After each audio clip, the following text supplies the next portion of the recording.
much to the wealth of information I've heard today from some very esteemed colleagues. So I'm going to try and take a bit of a different take on this.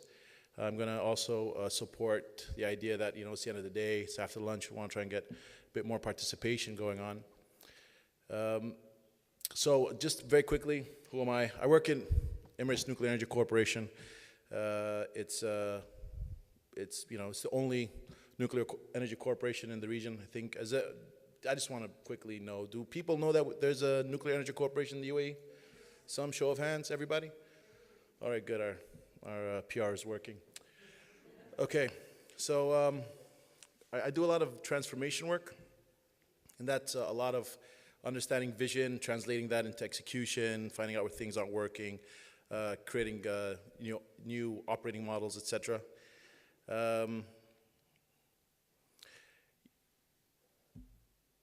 A little bit about me. I want to skip through a lot of this. So you've heard everything about transformation today, everything that's important about vision. I really don't want to rehash what everybody else has said. What I do is basically make sure that the vision is clear, translated into operations. That's the easiest way to. It's three main things: ensuring the strategic clarity, making sure there's operational efficiency and effectiveness, and then making sure it's all linked to stronger financial performance. The important thing is that it all starts at the top. If you have poor leadership, it doesn't matter what you do. It doesn't matter if you have the best operating model in the world. If at the top, if the leadership doesn't have integrity, if they're not demonstrating the right leadership capabilities, like skills, if not effective at building teams, everything's going to fall apart. And you can see that repeatedly across the world. There's so many companies, great books, Good to Great, talk about it. For example, if you read The Innovator's Dilemma as well, understanding and having integrity, linking your vision and communicating that consistently is what makes the difference between success and failure. So I've had experience with a lot of strategy work, a lot of operations work, a lot of people work, and a lot of transformation work. And from all of those activities across many different industries, I've worked in nuclear, I'm working in nuclear currently, I've worked in oil and gas, I've worked in aviation, I've worked in energy, I've worked in telecoms, startups, like the oil companies or operating companies have been around for 30, 40 years. So I've seen it all pretty much, not everything. I'm trying to get into healthcare and try and have a look inside there as well. But at the end of the day, it all comes down to good leadership.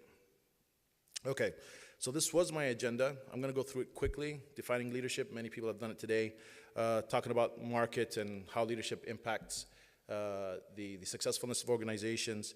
What is it that makes leaders great? The pixie dust. Everyone's trying to define it, and I think that it's a concept that gets defined from many different angles. So you'll hear many different expressions of the same basic concept. And then the important thing I want to get to for today is this personal leadership philosophy, which is how do you wake up in the morning understanding what your personal leadership philosophy is, and starting your day with a baseline every day, and understanding how to remain consistent with that through the course of your actions every day, and how you communicate that to other people. The important thing with leadership is it can't be reactive. You can't just say, put me in the situation and I'm going to lead. You have to come ready to lead. You have to come with an idea. Who are you? What do you represent? I'm going through the slides here a bit because I just want to get to that quickly. Anyway, weak leadership and how it, there's a lot of studies on this. If you look at the difference between good leadership and weak leadership, the statistics are, very clear. I love that statistic I heard earlier today about, what was it with the love stuff? What was it, 1,000? What was that statistic? 1,000, like if it's the good to great companies was 164% better than the firms of endearment were like 1,600. So that, for me, that's something I'm going to go read up on. That's very interesting stuff. So my statistics, they pale in comparison to 1,600. That's a huge percentage gain. So again, you've heard this many times, true leadership has nothing to do with one's level in the organization, and it's all about influence, and that's very important. So if you think about it this way, you have a leadership brand, and your brand, its currency is influence, right? Your brand as a leader is how much you can influence the way things progress, and some of that influence can be positional authority based upon where you sit in the organization, but a lot of it could be by what people are willing to listen to you influence. And if you look at Maxwell's 5 levels of leadership, the most important thing is that people believe in you as for your values. But we'll move on anyway. So what difference between managers and leaders? I like this quote: managers light a fire under you, leaders light a fire inside you. They inspire you. A great leader. So if we think about, I always use the Prophet Saleh as a great leader for us, the great leader, because he passed away over 1,500 years ago, but his values are still the Sunnah. They still continue with us. The values are what we try to practice day to day. And if you look at all the great leaders, like for example, recent leaders, Martin Luther King or Gandhi or Nelson Mandela or Sheikh Zayed, they all, you don't ask what did they do. You don't say what did this guy achieve. You say what did he stand for. And that's the essence of having integrity in your leadership capabilities. So another definition of leadership: managers are people who do things right, and leaders are people who do the right things. I've heard that as a definition of efficiency versus effectiveness as well. Efficiency is doing things right, and effectiveness is doing the right things.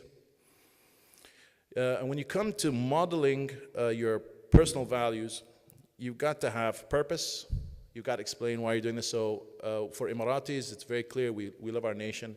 We're trying to build a great future for our children.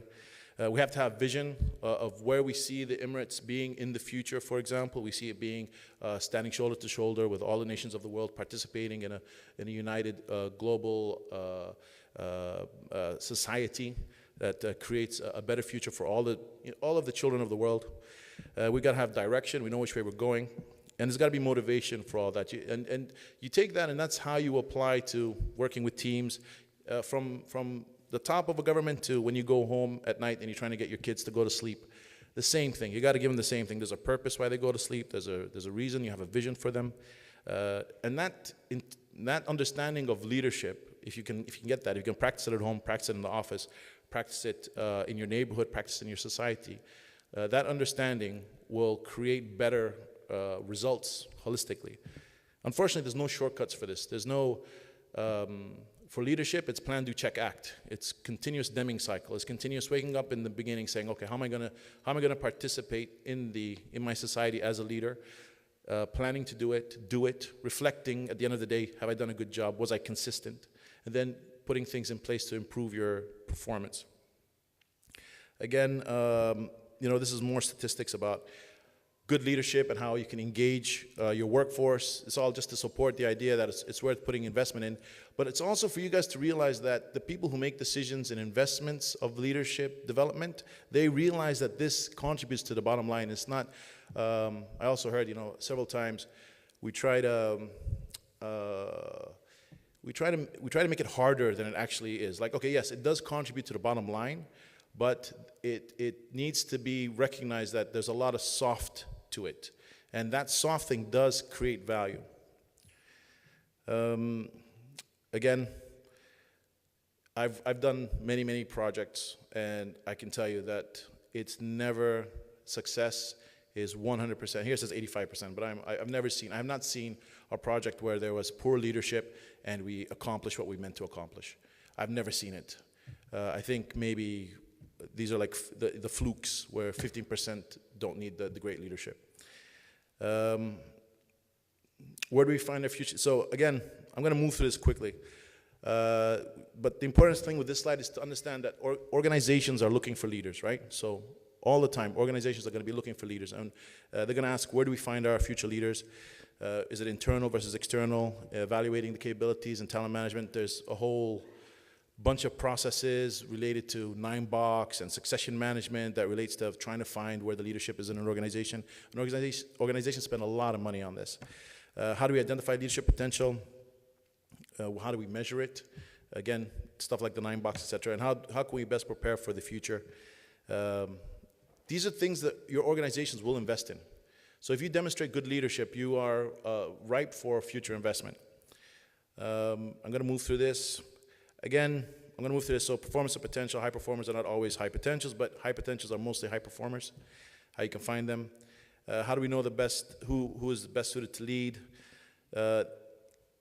You try and build systems around this, but you'll objectively evaluating leadership potential, utilizing global scope and scale to accurately identify the individuals who can lead within your organization, investing in the right individuals, measuring the 7 key signposts of leadership potential so you can invest in the right talent and target the right areas of development, taking decisive action, allowing organizations to assess leadership potential for a particular level. I'm going to move through this again. I'm moving through this because it's the end of the day. So, I'm moving past it. Moving past it. Okay, here. This is where I wanted to land. Okay, this is the important part. So, qualities found in successful leaders. All right, so I'm going to put these up here, and if you look at these qualities that we would describe successful leaders as having, as demonstrating, and I mean real successful leaders. How many? Just reflect on them yourselves. So this is what I do. I look at these things, and I'm very honest with myself, and I say, in my decision making, in my interactions with people around me, do I demonstrate these qualities consistently? I reflect on a day-to-day basis. What did I do today? How did I interact with people? And did I demonstrate these qualities consistently? If you don't demonstrate these qualities consistently, if you don't find opportunities to demonstrate them, then you're not communicating that you are a value-based leader. You're not, at the top of the pyramid of Maxwell's 5 leaders of leadership. Integrity, are you fair? Are you optimistic? Are you self-confident? Are you an effective listener? Do you set clear goals? Are you a good communicator? And each one of these is a skill that takes time to develop. You're not going to magically be good at this. You're not. I mean, I'm not good at all of these. I might not be good at any of them, but I try.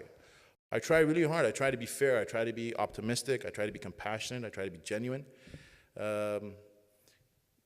Reflect on that just for a second. Then, what are the worst leaders?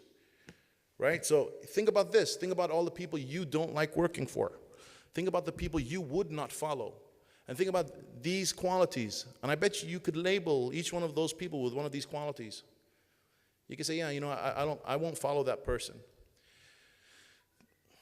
The important thing, and I'll say this later again, is that when you're trying to model good leadership, you start by thinking, who would you follow?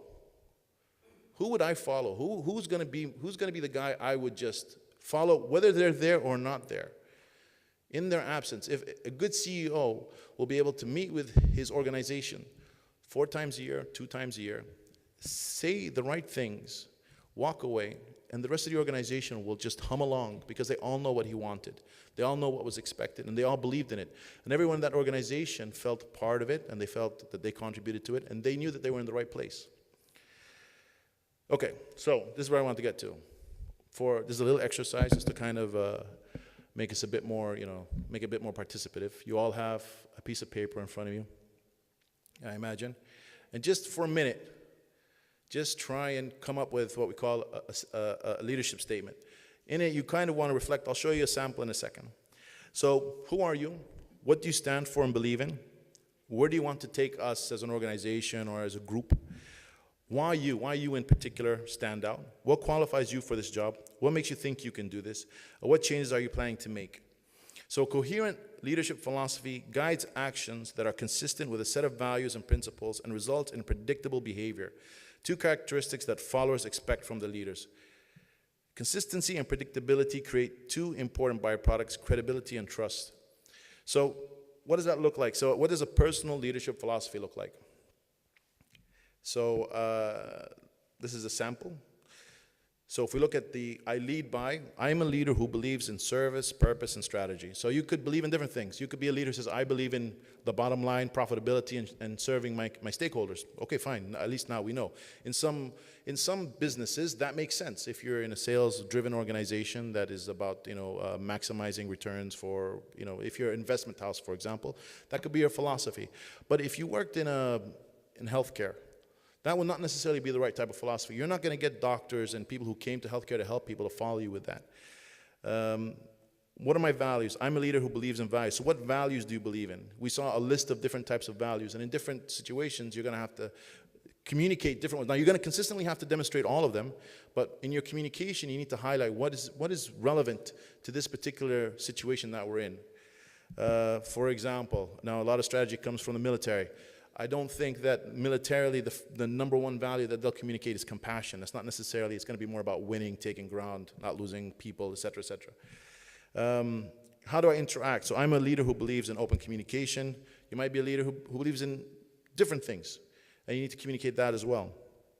And then what I expect, I'm a leader who believes in team action, learning, winning, be part of the solution, not part of the problem. It's not enough to simply identify problems, et cetera, et cetera. All right, so what I was hoping we could do for a few minutes, everyone just reflect on that. I know I went through the first part very quick, but you basically heard it like 10 times today. So, and then what I was thinking is we could have different people, if they would like to, share their little philosophy statements, and we just went around, and that would be a bit more participative. Does that sound like okay to everybody? And for me, I'll learn, because I would love to hear what you guys, if you guys are going to do a philosophy statement. This is usually like a half-day thing, but just quickly, it would be great to hear what you guys put together as leadership philosophy statements. Is that okay? All right, great. So 5 minutes sound reasonable, and then we'll go around the room. Yeah, great. Okay. Please, you want me to put back any of the slides, any particular slide you felt was more helpful? This one okay? All right, great.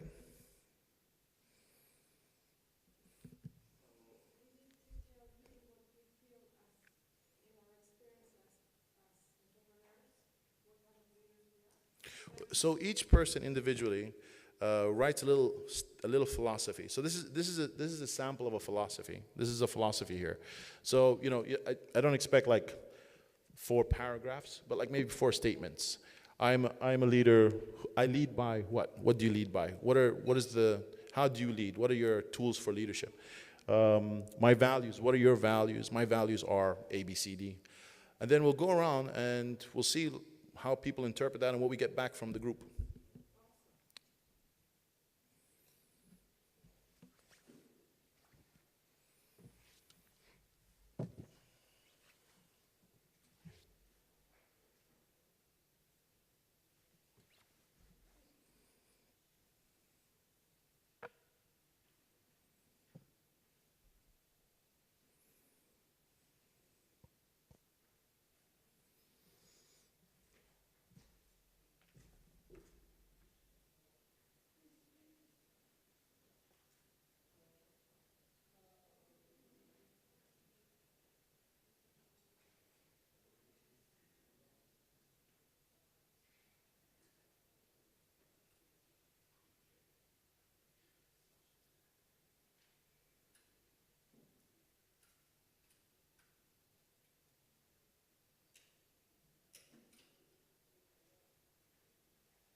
Give it another minute.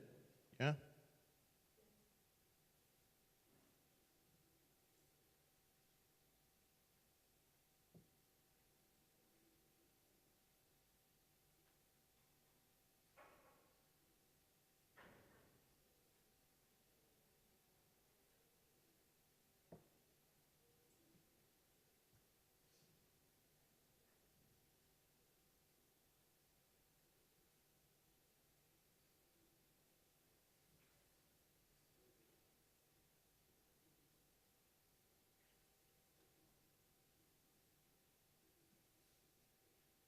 All right, cool. Okay, so who would like to start by sharing? Okay. Oh, Thank you very much. I really appreciate this. I can tell you have so many things to do. And you're still giving us this time. This is very, very constructive. Thank you very much. Hello, I'm Gloria. I am the founder of Happiness Resort in Mexico. So I'm thinking about my people there while I'm answering this. I lead by allowing heart to listen to the greatness of those in front of me, whether it's staff, customers, or past buyers. I am convinced that God only makes perfection, and you and I are perfect. All of us are. My values are the same that Mother Nature teaches, which are we are perfect creations of Source. We operate in teamwork, excellence, reliability, natural expertise. Here it goes, where do you know what your talents are?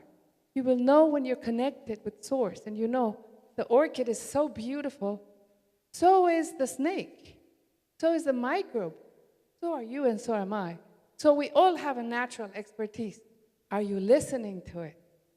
And transparency and in wonder. I believe everybody's absolutely wonderful. Even me, you know? Just observe what keeps all our body organs working in harmony and synchronicity. It's absolute trust. My heart knows what to do, doesn't have any doubt. So does my liver. So does my blood cells. Amazing we. How do I interact? By listening to the greatness of others with my heart, knowing they are great creators of Source, they are creations of Source, and they always can, because we always, always, always can. I'm inspired by them. And what do I expect? Nothing more than the natural consequence of applied trust. Because when you apply trust, then trust is applied to you. And the consequence is growth in the together we are better. Thank you. Thank you. that was excellent. So immediately now, I understand what kind of leader you would be. And if you stood up in front of me and said that, I'd be like, okay, I know what to predict, how this person should behave. And I'm more endeared. I feel, oh, you know what? I understand this person. Who else would like to share their leadership philosophy? I strive to be the best leader I can be. And I want to be someone that leads by example, because I believe this is very important. I listen deeply, I empathize, and keep an open mind. I encourage openness and different points of view among my employees. I strongly believe that the results of the sum are far greater than the individual parts. I want my employees to respect me and see me as a role model and someone whose door is always open for them, not just their manager or just another executive figure.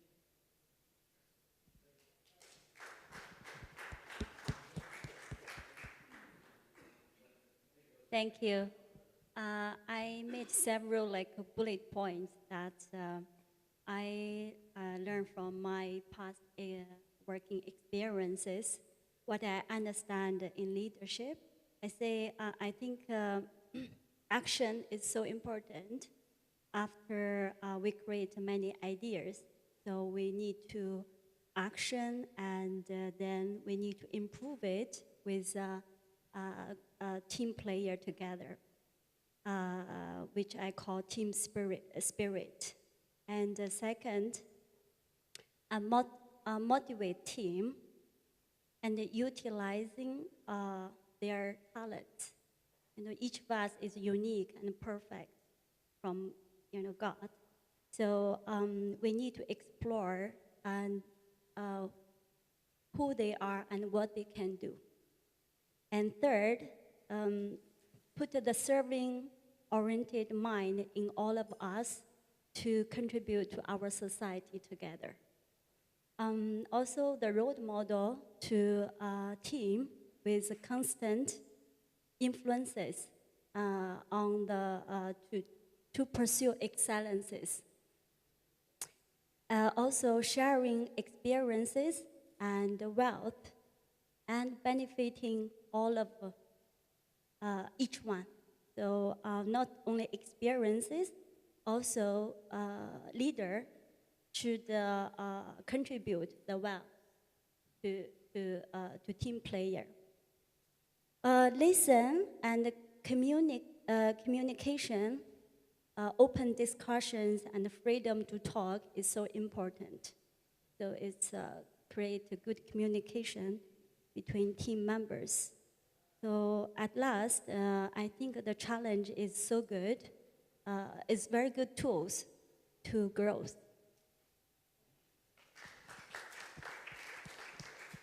Both excellent statements, and you can immediately get a feel for their leadership style. It's communicating a philosophy.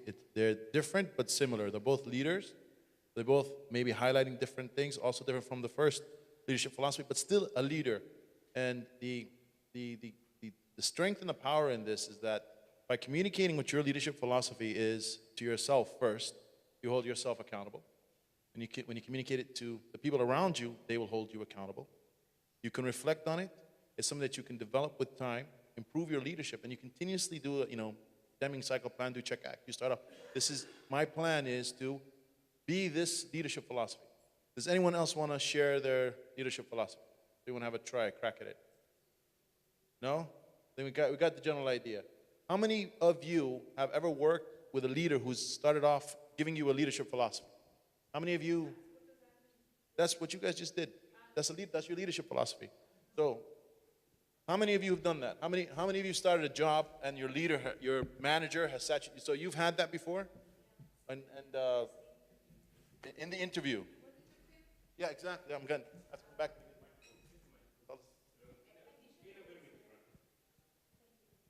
Initially, I was a little bit surprised, but then I thought it's a very interesting perspective to get to know someone who you're interested in hiring. And I was offered the job, and the lady was one of the most inspirational people I have ever worked with. So, yeah.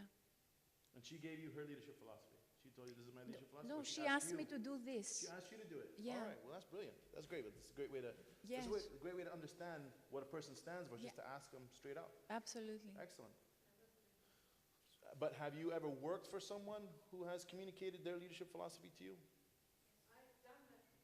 To other people, right? And how have you found it works? It's a good idea.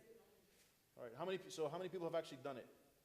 So I've got like 2, 3, 4, maybe 5, 6. Okay, great. So for all of us who might be new to this, it's a really powerful tool. It's one simple thing. You spend a little bit of time with yourself.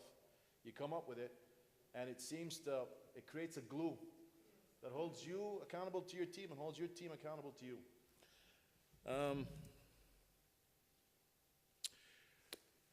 Energy is the fundamental currency of high performance. Managing energy, not time, is the key. And full engagement requires drawing on 4 separate but related dimensions of energy: physical, emotional, mental, and spiritual. The world will belong to passionate, driven leaders, people who not only have enormous amounts of energy, but who can energize those whom they lead. This is a discretionary effort, and tapping into that discretionary effort, using inspiration, creating that relationship with your teams is what will make you rise to the top. This is my key takeaway. Good leaders are expert followers. Before you ask, how do I get people to follow me? That's a typo. Ask, what type of person would you follow? What would they represent, the person that you follow? How would they present themselves, and how would they speak to you? And then be that person. And that's it. Thank you very much for your time. Thank you for participating. I don't know if you want to take questions. I think we're done. Any questions? Awesome. I think it's the end of the day as well. I think my esteemed colleagues before me have answered most of them. Sir, your organization, I think, very sensitive organization, I think, compared to other. So my question is, what are the factors which influence the style of leadership in relation to your organization? Sorry, can you repeat that again? Sorry, what are the factors that influence? Factors which influence the style of leadership. The style of leadership? Because we have been talking about this leadership styles, you know. Yeah. So we have not touched these styles, you know. Yeah. So my question is, what are the factors which influence the style of leadership in relation to your organization? Right. Okay. So yes, I think on the agenda, that was the communicated topic. It was going to be styles of leadership. I kind of reformatted it to be more about the recipe, because I'm just a bit more passionate about this, and I feel that a lot of people talk about styles of leadership. But what factors affect the style of leadership? So it's going to be situational, isn't it? A lot of it's going to be situational. A lot of the time, when they talk about leadership styles, it's like one of my least favorite topics, or let's say concepts. The idea that there's situational leadership or situational management. That sometimes you have to be directive, sometimes you have to be authoritative, sometimes you have to be consensus building. Yes, you do, depending on the situation. If you have a time constraint and you have, you've got to make a decision and you're the only decision maker and people have to live with it, you'll be more directive. If you're going to be, if it's a creative problem solving situation and you're not the SME in it, and that you're going to need to involve some change management and get people bought in with you, then it's going to be more consensus building, more consensual. These are all styles and methods that you can, there's lots of reading on it, and you can, there's a wealth of information on it, and how to pick, how to behave in a particular situation, and what skill set to use based on the situation.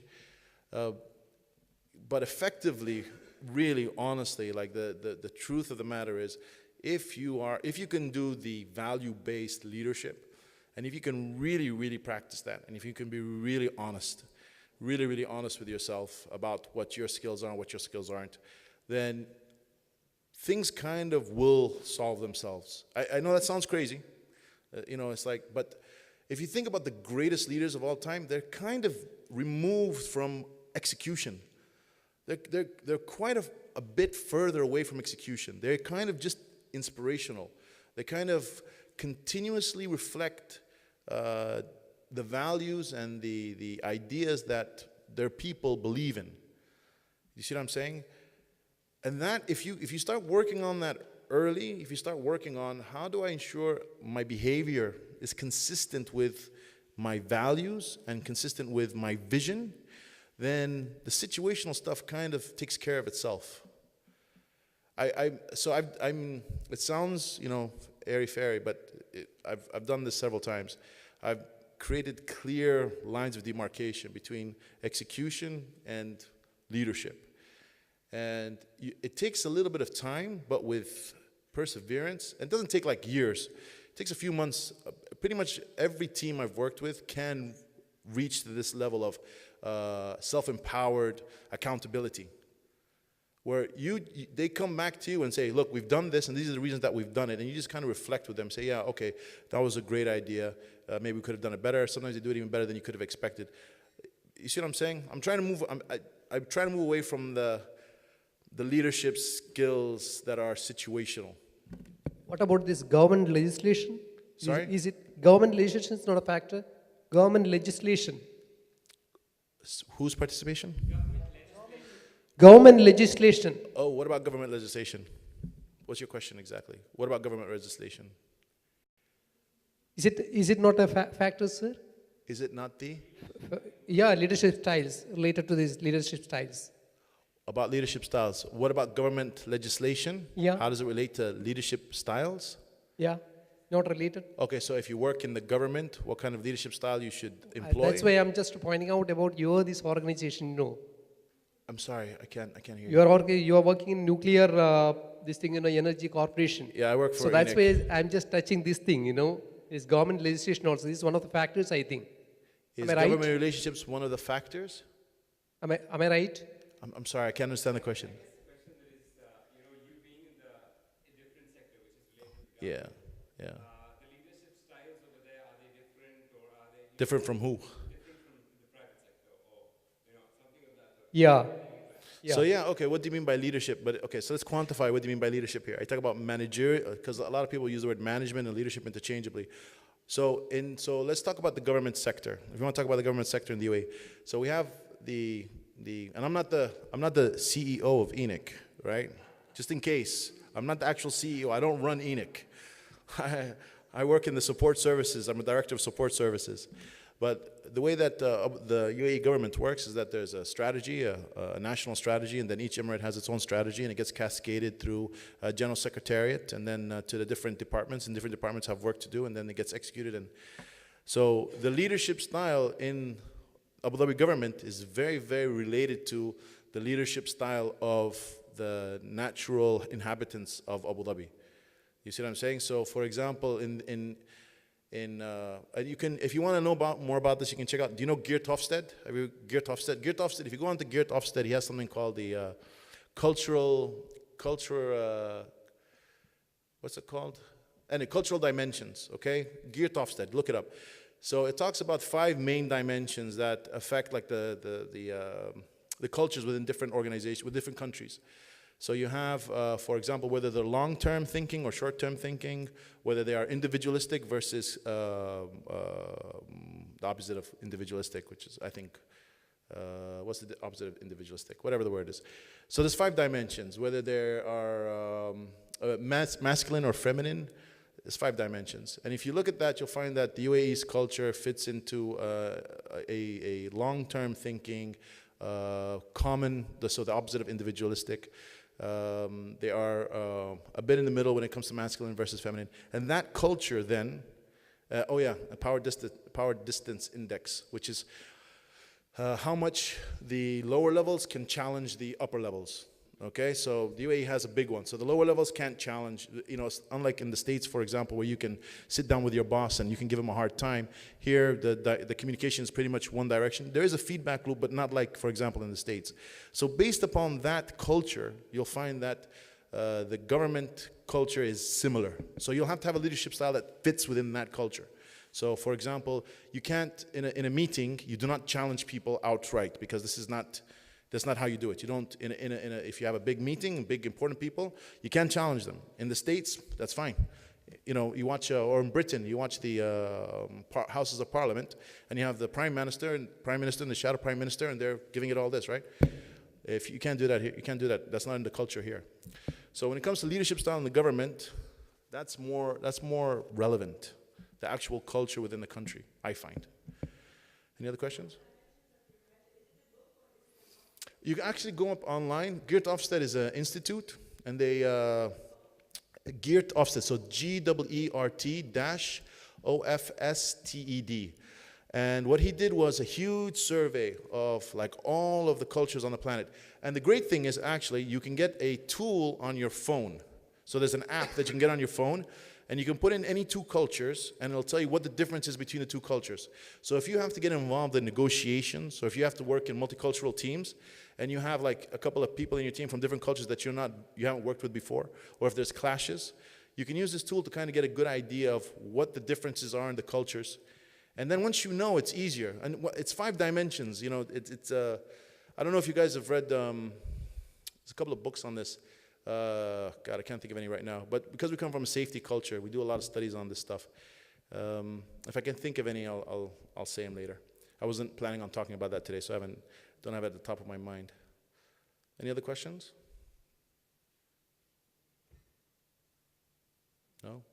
All right, brilliant. Thank you.